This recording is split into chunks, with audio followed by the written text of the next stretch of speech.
गांव में हर साल एक बड़ा मेला लगता था, जिसे लोग खुशियों का मेला कहते थे। रंग बिरंगी लाइटें, मिठाइयों की खुशबू, ढोलन गाड़ों की आवाज, सब कुछ बहुत सुंदर लगता था। लेकिन इस मेले के बारे में एक अजीब बात थी। गांव के बुजुर्ग कहते थे, रात 12 बजे के बाद मेले में मत जाना, क्योंकि उसके बाद मेला बदल जाता है। एक साल 4 दोस्त रवि, सोनू, इमरान और दीपक ने सोचा कि ये सब बस अफवाह है। उन्होंने तय किया कि वो रात 12 बजे के बाद मेले में जाएंगे। घड़ी ने जैसे ही 12 बजाए, चारों चुपके से मेले की तरफ निकल पड़े। पहले तो सब सामान्य था, लेकिन जैसे ही वो अंदर गए, अचानक सब कुछ खामोश हो गया। न कोई हंसी, न कोई संगीत, सिर्फ हवा में एक अजीब सी ठंडक। रवि ने देखा कि झूले अपने आप हिल रहे थे और हर झूले पर कोई बैठा था, लेकिन उनके चेहरे साफ नहीं दिख रहे थे। सोनू डर के मारे बोला, चलो यहां से निकलते हैं। लेकिन तभी एक आवाज आई, मेला अभी शुरू हुआ है। चारों ने पीछे मुड़कर देखा। एक जोकर खड़ा था, लेकिन उसका चेहरा आधा जला हुआ था और उसकी आंखों से खून बह रहा था। जोकर हंसने लगा, तुम लोग मेहमान हो, अब हमेशा यहीं रहोगे। अचानक चारों के पैरों के नीचे की जमीन गायब हो गई और वो एक अंधेरे गड्ढे में गिर गए। सुबह जब गांव वाले मेले में पहुंचे, सब कुछ फिर से सामान्य था। लोग हंस रहे थे, बच्चे खेल रहे थे, लेकिन झूले पर 4 नए लोग बैठे थे और उनके चेहरे पूरी तरह से धुंधले थे। और अगर कोई ध्यान से देखता तो पता चलता, वो चारों दोस्त अब उसी मेले का हिस्सा बन चुके थे। कहते हैं, आज भी अगर कोई उस मेले में रात 12 बजे के बाद जाता है, तो उसे दूर से एक आवाज सुनाई देती है, मेला कभी खत्म नहीं होता। चिंटू को पता था, वो पुतले नहीं थे। रात होने लगी और फिर घड़ी ने 12 बजाए। अचानक मेले की सारी लाइट्स बंद हो गईं और वही ठंडी हवा फिर से चलने लगी। इस बार चिंटू ने साफ देखा, वो 4 पुतले अब हिल रहे थे, धीरे धीरे उसकी तरफ बढ़ रहे थे। उनमें से एक ने फुसफुसाकर कहा, हमें बाहर निकालो। चिंटू डर के मारे रोने लगा, पापा चलो यहां से। लेकिन उसके पापा अचानक गायब हो चुके थे। पूरा मेला अब खाली था। सिर्फ वही जोकर फिर से उसके सामने खड़ा था।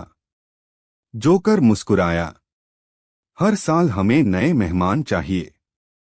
चिंटू भागने लगा, लेकिन रास्ते बदलते जा रहे थे। हर तरफ वही झूले, वही आवाज, मेला कभी खत्म नहीं होता। अचानक किसी ने उसका हाथ पकड़ लिया। वो रवि था, लेकिन अब उसकी आवाज इंसानी नहीं थी। अब तू भी हमारे साथ रहेगा। अगली सुबह गांव वाले फिर से मेले में आए। सब कुछ सामान्य था, लेकिन झूले पर अब 5 पुतले बैठे थे और इस बार उनमें एक छोटा बच्चा भी था। कहते हैं, अगर तुम उस मेले में जाओ और कोई पुतला तुम्हें देखकर मुस्कुरा दे, तो समझ जाना, अब तुम्हारी बारी है। एक पुतला जो दिन में शांत रहता था और रात में जिंदा हो जाता था, लेकिन इस बार कुछ अलग हुआ। चिंटू की आंखें अभी भी इंसानों जैसी थीं। वो सब कुछ समझ रहा था, महसूस कर रहा था, और सबसे डरावनी बात, वो अंदर से जिंदा था। रात 12 बजे मेला फिर से जाग गया। जोकर फिर सामने आया। जोकर ने बाकी पुतलों से कहा, आज एक नया खेल होगा। अचानक जमीन फट गई और मेले के नीचे छुपा सच सामने आ गया। नीचे एक अंधेरी दुनिया थी, जहां हजारों पुतले खड़े थे। हर कोई कभी इंसान था। चिंटू ने देखा, रवि, सोनू, इमरान, दीपक और सैकड़ों लोग। सबकी आंखों में एक ही दर्द था, हमें बचाओ।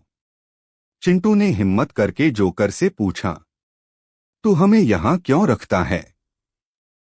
जोकर जोर से हंसा और उसका चेहरा पूरी तरह उतर गया। उसके पीछे जो असली चेहरा था, वो इंसान नहीं था। वो एक काली परछाई थी, जिसकी आंखें आग की तरह जल रही थीं। उसने कहा, मैं इस मेले की आत्मा हूं। जितने लोग डरते हैं, उतना मैं मजबूत होता हूं। फिर उसने चिंटू की तरफ देखा, और अब तू मेरा हिस्सा बन जाएगा। अचानक चिंटू के शरीर में दर्द शुरू हुआ। उसकी आवाज गायब हो गई। उसकी आंखें धीरे धीरे धुंधली होने लगीं।